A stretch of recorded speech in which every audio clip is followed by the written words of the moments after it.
Yo, gamers, Future KP here. So, I had my thoughts changed with Albert.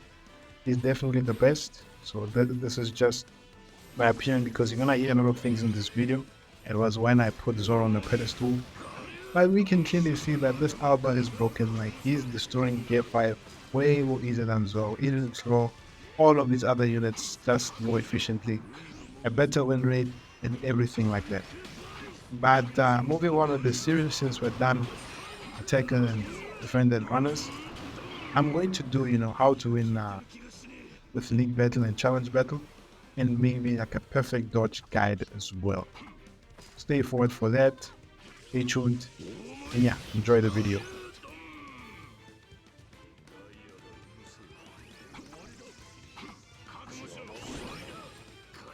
Welcome gamers to another One Piece Bug Trash video. So yeah, this is the last one in the class play and win guide series, all of that. And this is like one of the most abused and misused class in the game, definitely. I see many people with attackers attacking people in the corner or just randomly killing people. I mean, this is not how you're supposed to play attackers. You're supposed to win with attackers. So we're gonna get right to it. So with attackers, always been the supporters, the side cast of the game when it comes to how this league battle mode is structured, because everything is based around treasures, and the attackers are just meant so that defenders and runners, they do their roles. They guard flags and they capture flags. You have no capture speed or gauge speed to increase, so all you have is like you can KO everybody better than anyone else. That's basically what you have. What you want to do with attackers, you back, like when you spawn in, definitely you go there, make up your runner. If not, if the runner doesn't want to go to mid, you kept the second flag. You don't go to him. You kept the second flag. Let the opponent keep the flag, and then you snipe them and kill them. Hopefully, if you have those top tier attackers like Zoro, Shanks, the King as well. So that's something you need to definitely think about. And after that, you can like try to use normal attacks and everything, but you don't just go out there and sacrifice yourself. You need to also give your defender time to fill up the flags so that he can charge and also give you some momentum and help to get back that flag. So that's what you need to do as an attacker. Don't go there fighting someone for like 1 minute and something like that, where you're not getting any flag, you're not helping anyone. Basically, you're just stalling one opponent. I mean, if you, like an attacker, you're fighting two people at the same time, yeah, then that's reasonable, because you are stalling like half of the team. But one on one, it's not efficient unless you are guarding on the treasure. You're stopping like the claw, the queen, and Coronation, Big Mom, Gay 5, Luffy, whatever, rather than just trying to keep that flag. So that's what you want to do. So like with attackers, they either have like high damage attack buffs, or they just have high damage reduction, like the King that just released, and for Shanks the high attack buff, or they just all around like so we can take damage increase, can have an attack buff, all of these things change color. Basically, that's what you need to think about as an attack. So when it comes to things like maps, definitely you can use an attacker generally on the map. The only map definitely that they don't excel at is maps like Drum Island. Definitely Saboni Day, Saboni Evening, any map that makes them not able to move as fast or travel as fast to the enemies, it can lead to an easy or wipe out, and then 5-0 definitely. And also, one thing to consider before we jump into other things, like they have, amongst all the classes, have the lowest win rate. You can try yourself, try to run double attacker, and then you will see. I think it's basically, at best, like a 30 to 50% win rate. Like it could be lower than like a 20 to 50%, because attackers, like, you definitely need to have either a defender mentality, like you are guarding flex but also killing the enemy, or you are just trying to be aggressive and just be aggressive and fight, like putting out war on everyone, and then you can like let your team do everything else, and then get like give them a show, get 10 KOs, 11 KOs, and then you're pretty much good. And for options, I mean, you see with this gameplay, it's mostly King, the Alba one, the version, not the one, of course, and then Zoro and Shanks. Of course, Zoro is at the top, and then King and Zoro. And then you have those other class changing units, like the Gear 5 Luffy. He can be an attacker. He's solid. Like, he's definitely better than some other bounty first defenders or EX attackers in terms of when he becomes an attacker state. He has additional traits like, nullify stagger, and still having that nullify status where his HP is above 50%. And Blue X Luffy, he's definitely like take up the start, but he can switch between attack and runner, so it's like still a class shade unit. And there's like units like Blue Shanks, Marineford Shanks, Marineford Shanks, and Roger, the attack buff units. And then there's hybrid able to like fix damage and all of that other stuff, so she's also a good option. And then you have like other like that definitely good. They come back depending on the meta, and they die down depending on the top tier EX. So number one EX is like Cracker, Nami, Who's Who, Dolphy, Sparrow, Killer, Shuryu, all of these are Diamante, even Sanji. I would consider all in that bracket. Like, they are not also like order to that. Definitely, who at the top makes them, a top 5 attacker or a top 10 attacker, something like that. And as for medals, definitely with attackers, you are mostly running, the universal medal sets like Kaido, Boa, medal sets, the Luffy ones.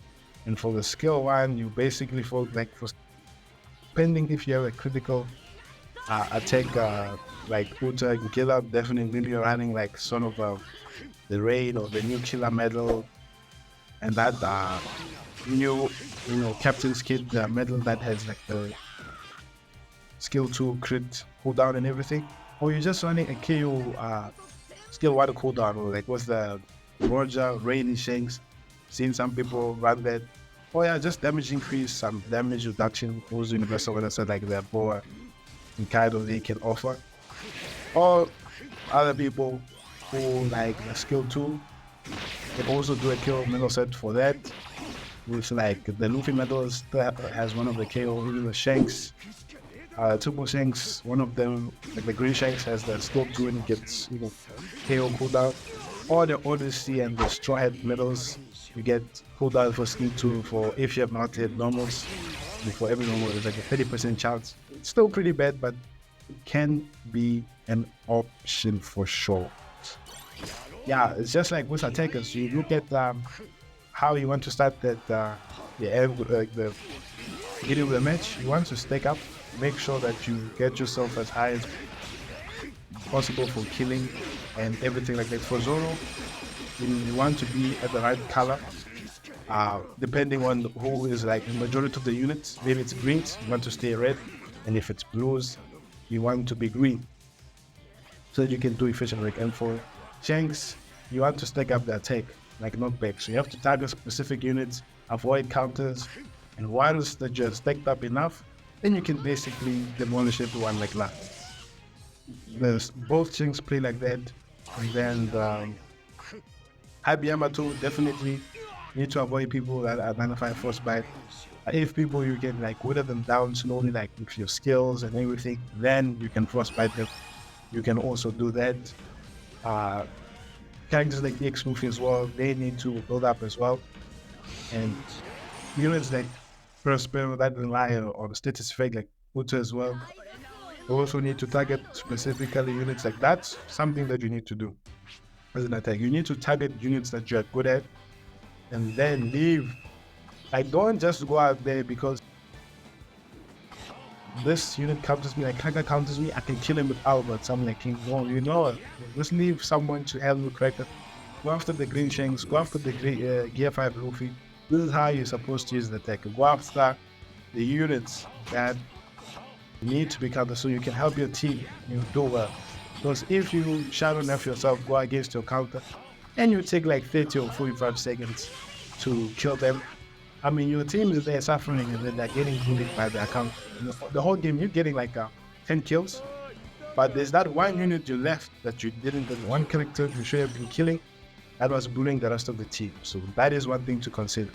Like your kills must make an impact in the game. Don't just try to kill fodder or some people who are like, low level and something like that. You must make sure that your kills impact and help the team like teams. But even if you have a bad team or the matchmaking was not in your favor, if you kill the right units, even your team can start to get some confidence and rally behind you and saying, we are killing everyone. We just let you perform the show. We'll just fill up the flags, get the flag, and then you will start to see, a good performance when it starts to using the attackers.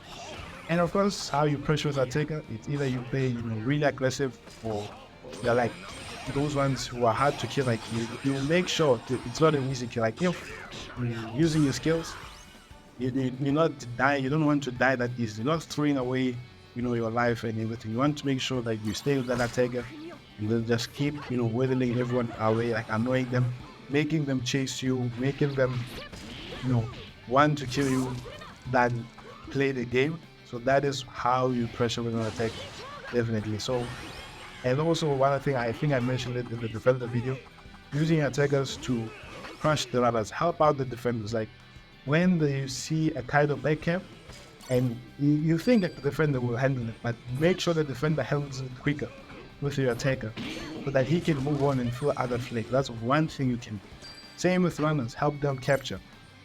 If the runners there is fighting someone, go in the system. Some people may be angry like, oh, you're stealing my kill and everything, but you're helping them. You're making the game move along faster. So that's one thing you need to consider, and that will make the matches better and good for everyone. Because at the end of the day, Monster Rush is a team game. So everything you do and everything everyone does helps contribute to the win. Eventually, even if you have a bot, the bot is doing its thing. You cover that bot, and then you can get the W for sure. So yeah, I think I covered most of the bases with attackers, and you just also need to look at like your map, like especially you can like just run into the wrong opponents. Like with Shanks, avoid Zoro at all costs. With Zoro, avoid Hyper Yamato at all costs. And then with Alba, same thing. He suffers from Hyper Yamato and Crack as well. So it's those kind of things that they can, hinder your impact and influence in the team. So I hope, you guys enjoyed this attacker guide. Let me know if I missed out anything. I'm sure I did. Leave a like, subscribe, and I'll see you in the next video. Future KP here again. So Shanks is back with 814 gems. They didn't decide to bring him back in March for his birthday, but this 110 diamond celebration for the second part. He is definitely worth summoning for, and he's still a really good character. I'd put him, in my top 15 best character in Party Rush. We're going to be bringing like a tier list, definitely soon and everything. So I don't know if I want to release Shanks gameplay. Like I want actually another player to play him, because I've played him twice on my channel, or 3 times actually. So maybe I'll try to bring someone and all of that, so you can get a different perspective on how to play. But for me, I generally just try to, when you start out with him, right?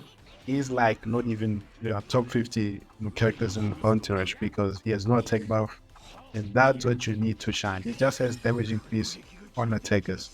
So you basically target red units like the Zoro, Lota, Alba, and the King as well to stack up. And then after that, you can level up to other higher tier units like the Kid and Law, the Gear 5 Roofies, and eventually like the hardest tier for this Marineford Shanks to face is definitely Hybrid Kaido. Hybrid Kaido, even with 4 stacks, he can easily wipe you out. Like his normal pressure is better than yours, and the heal block is what is more annoying actually. So you gotta consider that as well.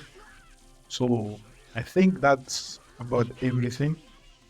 As you can see, Shanks is doing pretty well. You're not gonna get most points because of that. You see how I'm playing. I'm outside of the treasure. I'm getting the kills, but I'm not in the treasure to like farm a bit of a decent score. We're gonna be like looking like 8 kills but 5k score because you're getting your kills mostly outside of the flag, depending how you play, definitely. But yeah, he's still a really good character. Fell off a bit because of Gear 5 and Claw, but still great. Hope you guys enjoyed the bit of the Shanks clip, and I will see you again in the next video.